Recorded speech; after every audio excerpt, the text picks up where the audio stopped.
1 kilo गव्हाची कुरडई इथे आपल्याला खुसखुशीत कुरकुरीत तळून छान मस्त फुगतात। 1 किलो गहू आपण 3 दिवस भिजवायचा आहे आणि रोज पाणी बदलायचं आहे। मिक्सरमध्ये तिसऱ्या दिवशी आपण याचा चीक काढून घ्यायचा आहे। चीक काढून झाल्यावर त्याला असं मिक्सरमध्ये काढून आपण चाळणीने गाळून घ्यायचं आहे आणि त्याचा चोथा हा 3 वेळा आपल्याला धुवून घ्यायचा आहे पाण्याने। असाच प्रक्रिया 3 वेळा करायची आहे।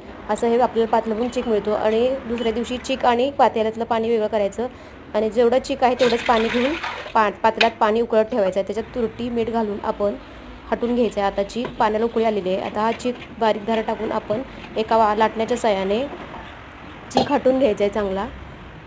चीक चांगला शिजवायचा आहे आपल्याला। पहा असा चीक चांगला शिजलेला आहे आणि त्याच्यावर 5 मिनिटं आपण झाकून ठेवून द्यायचं आहे। खाटावर आपण पेपर हातरला आहे आणि अशा कुरड्या आपण करून घ्यायच्या आहेत। 1 किलोत एकदम 60-70 कुरडई होती। मस्त अशी कुरडई छान सणासाठी होतात।